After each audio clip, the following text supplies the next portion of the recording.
one of the most important parts to making your games is, of course, going to be testing them and showing them to people that you know first to get some of that nice validation that it's not a horrible idea, biased validation, and then taking it to people that you don't know as well or that are strangers, if possible, to gather some more information about what's working and what's not working with your games. There are going to be 3 elements of this video. The first is where to find testers. 2 is how to run a test. And 3 is what to do with the information that you gather from your run. So the materials included for this video are, or the material is a questionnaire, and then you can get people to fill that out. I prefer using ones where you have scales of 1 to 5, but it is sort of important, like, I'll get into it in a second. Okay, so the first thing is where to find game testers. So a lot of people struggle with this because we have this innate fear that people are going to say no, or that they won't like it, or that what we're making won't be ready for them. And I would argue that you can ask basically anyone you know to test a game. So friends, family, you can go online. There are a lot of testing groups in Discord servers and things. There are a lot of Facebook groups. Just type in game design test. You can do it at work. You can say like, hey, lunchtime, please try a game with me, which might be nerve-wracking, especially at first. But the key thing is that if you just set expectations, it will be fine. You say, hi, I have a very early stage prototype of a game that I would like someone to help test. Or you can be like, hi, like I'm just about to send this off to other reviewers. Can you please just give me a few points and hints and feedback and things like that. So testers can be found, all over the place. There are also places, once you get, if you do a print and play version of your game, if you type up into Google print and play sort of game design or some keywords like that, you'll be able to find places where people actually print, play, and then give you feedback on your game. Even if your final game isn't going to be sort of a finished product, you can absolutely just get the feedback on the gameplay when people have printed it out. So that's sort of, just ask everyone you know. Don't worry, people will be into it. Like, people like seeing what other people do creatively. The key thing though is, during the game test, if you want to use those testers again, what I would really recommend is that you just accept the feedback and don't try and justify the game. Don't try and explain why mechanics are certain ways, and don't challenge what people are telling you. And I'll get into how to run a game test, and there's a bit more about like how to use the feedback that you get. But the key thing is you will get people's first impressions of your game, and they may not be coming with the same background knowledge as you, but it is important because you want to use them again for your next game test or for future iterations of the game. So we'll get into that. Second is how to run a game test. So I generally like to make an event or a Facebook group or an Eventbrite group, Facebook event or a meetup event, and just continually invite people to those because then you can contact them again afterwards, which is also very handy. So set it up, pick a place. You can do it in a cafe, you can do it in a table at work, you can do it, I wouldn't recommend anywhere outside because wind is always going to be a really horrible factor, especially if you're using thin stock like prototypes that you've printed somewhere. You can also do them in gaming places like board game stores and comic stores and things like that. If you just contact the owners first, be like, hey, do you mind if I come in and just bring some people? They'll generally say yes, and that can actually be cool because you might end up with a few people that will just jump in and play with you that are from a more board gaming background. So, and their feedback will be really helpful as well. So yep, you set up an event, provide some snacks. I would recommend, celebrations, random collections of chocolate or lollies and stuff like that. That's always good. Bring water for yourself. And then before you start playing, inform everyone of what specifically you're trying to look at for this test. Okay, so get a bunch of people sitting down, even if it's only 2 other people, totally fine. You don't need tables and tables full of different people, or like 8 players or whatever. Just, whatever you can get is good, because that's actually going to more accurately reflect people's gaming groups outside of your current, or just what happens to people at home. Generally, you can only get maybe like a couple of people. It's rare that you get a dozen folks to show up for a board game thing. So that's actually kind of good. Anyway, what was I saying? So yes, alright, so you sit them down, you say thanks for coming. I would like to, this time I'm testing the mechanics. Specifically the mechanic of, like, do your turns feel fast enough, for example. Do you feel like there is enough player interaction? Do you feel like there is, is it easier to understand the cards and the rules and things like that? And the reason that you would do this is because it primes people to make the most of those mechanics that you want to specifically test. Unless you're just doing a general feedback session, which is also good. But I'd recommend testing every game you do as often as possible. There's no like mandatory minimum set, but it'll help you figure out whether the game is ready to move on to further stages. But yeah, so take a pen and pad, write down everything that people say.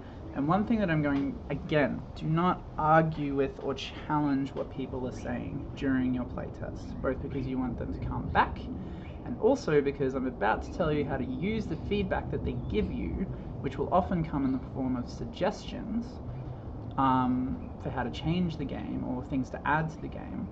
But yeah, like, just absorb it all, write it all down, even if you think it's wrong. And just remember that people don't necessarily have the complete background of where you're working, the science that you're looking at, the sort of your level of game design experience. They might actually be thinking about another game that they have played before that's similar and trying to like help you move in that direction, things like that. So yeah, so just write down all feedback, say thank you, say I'll think about that, that's great, good feedback, and then yeah, so now we'll talk about how to use feedback. So some of the most common feedback that you will get from people that are just coming along to play is suggestions for how to change the game. So people will never say stuff like, I don't like this mechanic is bad, I feel bored. Or they'll never say, this feels too slow. Or they'll never say, like, people want to help you out, which is interesting.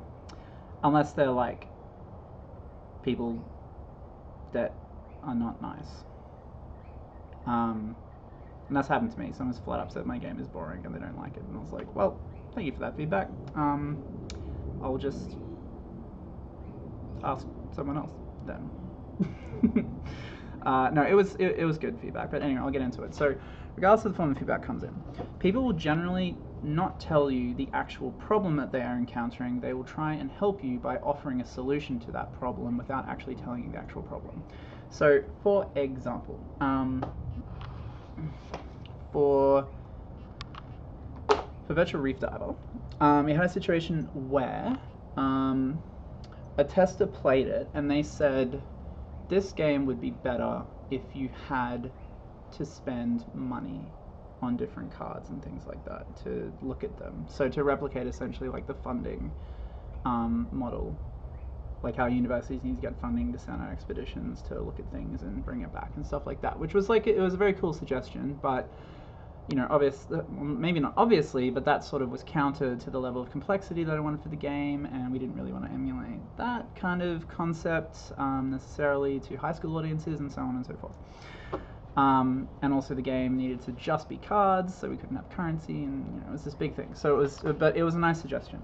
But the thing is, the suggestion, I thought about it, and the suggestion was more, they felt that there weren't enough, what was it?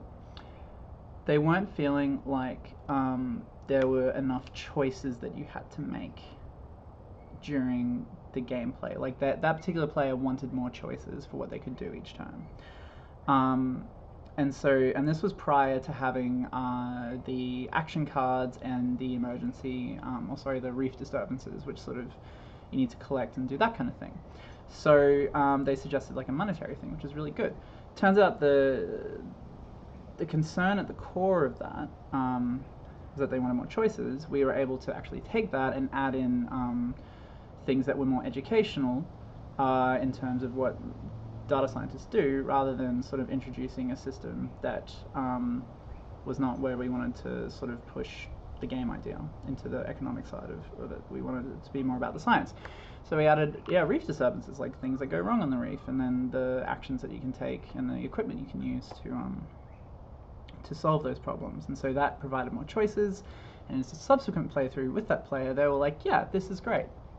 No mention of the economic currency system again. So, and like, how did I know that? So first I was like, wait a second, like what? It's a bit like in psychology where you have sort of thoughts link, and people, you might have thoughts that are subconscious, feelings that are subconscious, they lead to thoughts, and then that leads to behavior. Players will have experiences in the game, and they'll try and think about why they're having that experience, and then they will suggest a solution to that experience. So we just, dial it back, and I talked to them about it, and I was like, so like, what was prompting this suggestion? Why do you think that the game would benefit from that? And they said, oh, well, I just feel like I'm doing the same thing every time. So, yeah. Over time, you'll sort of get a feel for what it is what problem people are trying to fix. You as a game designer, you want to know what their subjective problem is, more so than their offered solution. Sometimes players come up with amazing solutions that are really right on the money, and the more they actually know about the project, often the better those suggested solutions might be. And it's not that the feedback is not valuable if it doesn't align exactly to you, but I'm just saying, try and look behind the suggestion and the statement of the feedback and go, well, okay, what can I actually glean from this that I can use as the basis for a game design decision or change. So the feedback form that I provided is actually not so much about like 1 to 5 scales of like, did you enjoy this game, and etc. like that. That's not really useful unless you're going to do like a whole systematic, long-running multi-session data gathering thing where you make single changes and then measure the response with different test groups and control groups, and then you do it again and measure another change and be ready to undo that change if the scores go down. Like, those kind of readings don't really help in the long run unless you're doing testing at a massive scale and the data actually means something. So in the materials provided in this node are a bunch of subjective questions, which are very short sentences. Like the questions are like, did you enjoy this? What did you enjoy about this game? What did you not enjoy about this game? And what do you think could improve it? It's important to put those two together, because then people will separate out their ideas, what they think would improve it, and actually the problems that they're having. Suggestions are good, you can keep them and use them, that's fine, but the problems are the key thing that you're trying to get to. And phrasing the question like that helps people split it up in their mind, sort of generally.